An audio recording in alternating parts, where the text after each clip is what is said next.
Praise lord. దేవుని నామానికి మహిమ కలుగును గాక. ప్రియమైన దేవుని బిడ్డలారా, మరొకసారి ఈ ఆధ్యాత్మిక కార్యక్రమం ద్వారా ఈ విధముగా మిమ్మల్ని కలుసుకున్నటకు దేవుడు నాకు అనుగ్రహించిన ఈ గొప్ప భాగ్యాన్ని బట్టి ముందుగా దేవత దేవునికి కృతజ్ఞతాస్తుతులు చెల్లించి ఉన్నాను. అదేవిధంగా ఈ ఆధ్యాత్మిక కార్యక్రమములను వీక్షించున్న ఆత్మీయులకు మీ అందరికీ ప్రభువైన యేసుక్రీస్తు నామంలో శుభాభివందనాలు తెలియజేస్తూ ఉన్నాను. ప్రియమైన దేవుని బిడ్డలారా, దేవుని మహాకృపను బట్టి గత అనేక వారాలుగా నన్ను జ్ఞాపకం చేసుకున్నటకు దీనిని చేయుడి అని ఆధ్యాత్మిక సందేశం ద్వారా ప్రభు బల్ల లేక ప్రభురాత్రి భోజన సంస్కారం గురించి ఎన్నెన్నో దైవ సత్యాలు, విలువైన ఆత్మీయ విషయాలు మనం ధ్యానం చేసుకుంటూ రావడం జరుగుతుంది.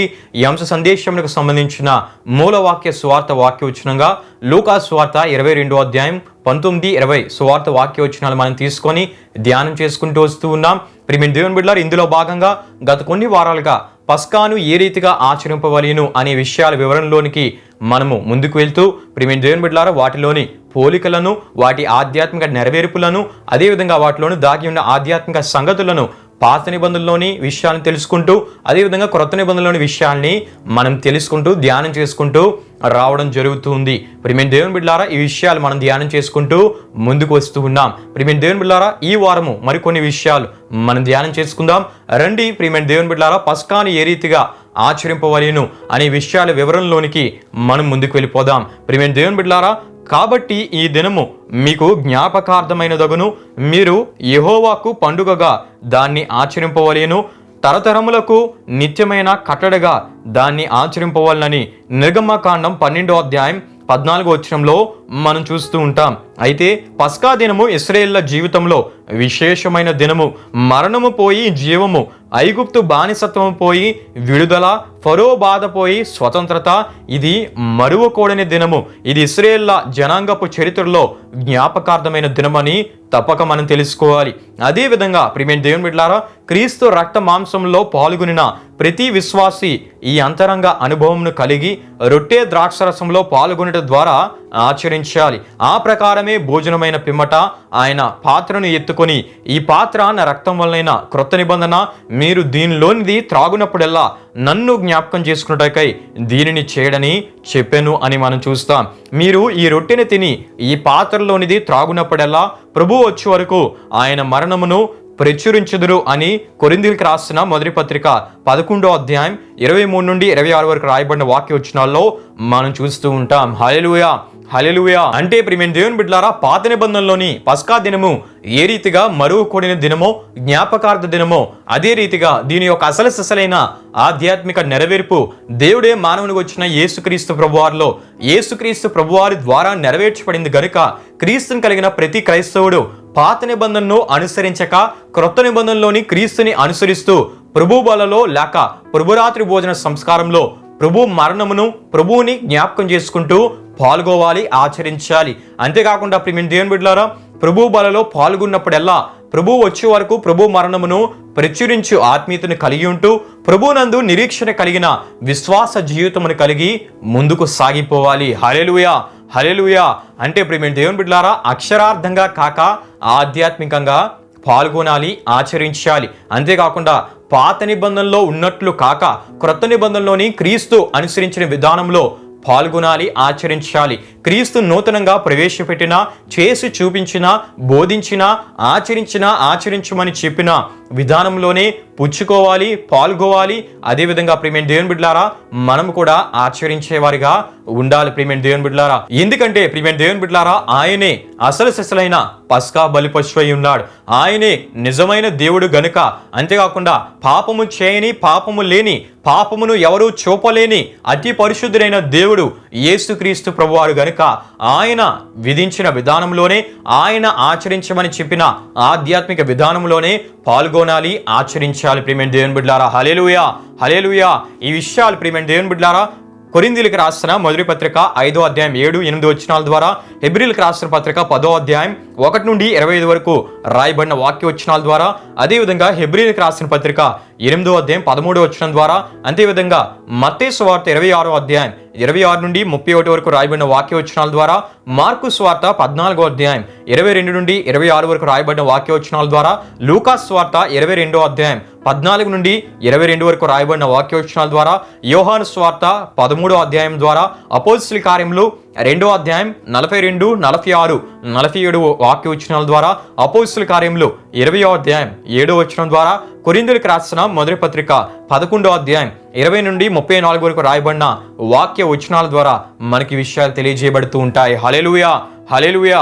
అంతేకాకుండా ప్రియమైన దేవుని బిడ్డలారా, క్రొత్త నిబంధనలో యేసుక్రీస్తుని విశ్వసించిన యోధా క్రైస్తవులైనా లేక ఆయా విశ్వాసాలకు చెందిన విశ్వాసాల్లో నుండి యేసుక్రీస్తుని విశ్వసించిన క్రైస్తవులైనా లేక ప్రపంచంలో ఎవరు యేసుక్రీస్తుని విశ్వసించి క్రీస్తుని కలిగిన క్రైస్తవులైనా, ప్రతి క్రైస్తవుడు క్రీస్తు ఏర్పరిచిన, క్రీస్తు ఆచరించిన, క్రీస్తు అనుసరించిన ఆధ్యాత్మిక విధానంలోనే ప్రభు బలను లేక ప్రభు రాత్రి భోజన సంస్కారంను ఆచరించాలి తప్ప ఎట్టి పరిస్థితుల్లో కూడా పాత నిబంధనలోని పస్కాను అనుసరిస్తూ పాత నిబంధన విధానంలో సంవత్సరమును, నెలను, దినమును లేక దినములను ఆచరిస్తూ శరీరమందు బాహ్య సున్నతి పొందిన యూదులను, ఇశ్రాయేలులను అనుసరిస్తూ ప్రభు బలను ఆచరించకూడదు. ఈ విషయాలు రోమీయులకు రాసిన పత్రిక 2వ అధ్యాయం 28, 29 వచనాల ద్వారా మనకు తెలియజేయబడుతుంది. ఎందుకంటే వీరు క్రీస్తుని విశ్వసించని వారై ఉన్నారు గనుక అదే రీతిగా అదే విధానంలో మనము కూడా అనుసరించకూడదు. ప్రియమైన దేవుని బిడ్డలారా,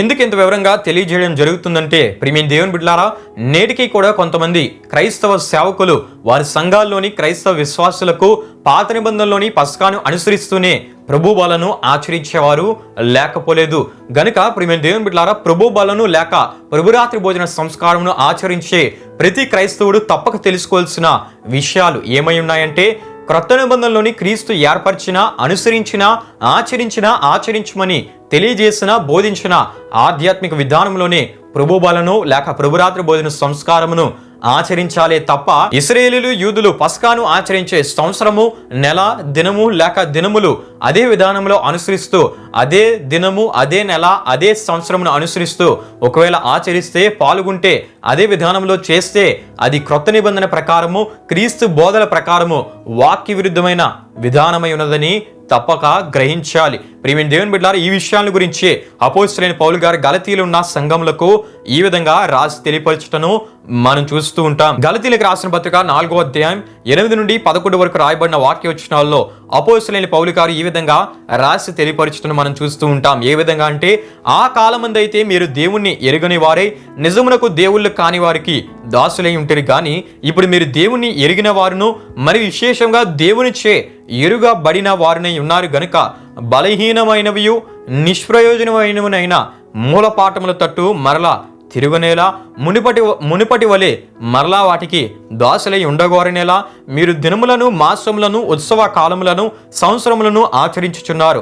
మీ విషయమై నేను పడిన కష్టము వ్యర్థమైపోనేమో అని మిమ్మల్ని గూర్చి భయపడుచున్నానని అపోస్తలుడైన పౌలు గారు రాసి తెలియపరచటను మనం చూస్తూ ఉంటాం. అంటే ప్రియమైన దేవుని బిడ్డలారా, క్రీస్తును విశ్వసించిన వారిలో కొందరు భక్తి ముసుగులో ఈ సంఘాల్లోనికి ప్రవేశించిన కొంతమంది యోధా మత బోధకుల కల్పిత బోధలను బట్టి, అబద్ధ బోధలను బట్టి అనేకులైన వారు మరలా యూదా మతాచారాల్లోనికి, అదేవిధంగా దినములకు, సంవత్సరములకు, ఉత్సవ కాలములకు, మాసములకు ప్రాముఖ్యతనిచ్చే, చోటిచ్చే అటువంటి పాతకాలపు స్థితికి చోటిచ్చే వారిగా మారుటకు సిద్ధపడిన వారిని కొందరిని మనం చూస్తాం. మరికొందరు ఎటువైపు వెళ్ళాలో, ఎటువైపు ఉండాలో తెలియలేని అయోమయ స్థితిలో కొందరిని మనం చూస్తూ ఉంటాం. ఈ విషయంలో అపోస్తలుడైన పౌలు గారు వారికి బాగా అర్థమవునట్లు, వివరముగా ప్రతి విషయాన్ని వివరంగా అర్థమవునట్లు, ప్రియమైన దేవుని బిడ్డలారా, మీరు విడిచి వచ్చిన అటువంటి స్థితికి మరలా తిరగవద్దని వారికి సాత్వికముతో, భారముతో, దేవుని ప్రేమతో వారికి తెలియజేసినట్లు, రాసి తెలియపరిచినట్లు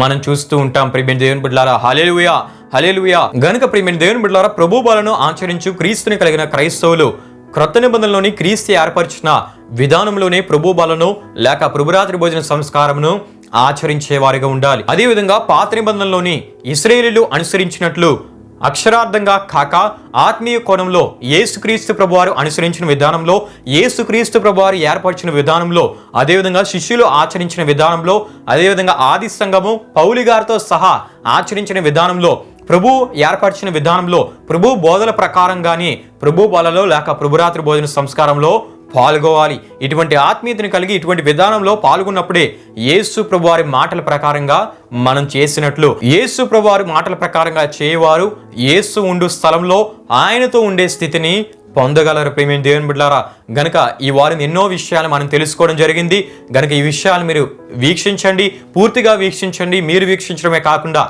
అనేకులకు మీ ఆత్మీయులకు కూడా పరిచయం చేయవలసిందిగా ప్రభు సేవకంగా కోరుచు ఈ మాటలు ముగిస్తున్నాను. వచ్చేవారు మరికొన్ని విషయాలు మనం ధ్యానం చేసుకుందాం. ప్రియమైన దేవుని బిడ్డలారా, కార్యక్రమాన్ని ముగింపు ప్రార్థనతో మనం ముగించుకుందాం. ప్రార్థన చేసుకుందాం.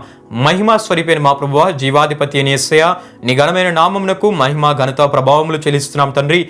నన్ను జ్ఞాపకం చేసుకున్నటకు దీనిని చేయుడి అని ఆధ్యాత్మిక సందేశం ద్వారా మీరు మాకు తెలియపరుస్తున్న ఎన్నెన్నో విలువైన ఆధ్యాత్మిక విషయాలు, దైవ సత్యాలను బట్టి నీకే స్తుతులు చెల్లిస్తున్నాం తండ్రి. వీక్షించిన ప్రతి ఒక్కరిని దీవించండి, వారి ఆధ్యాత్మిక జీవితాలను దీవించండి.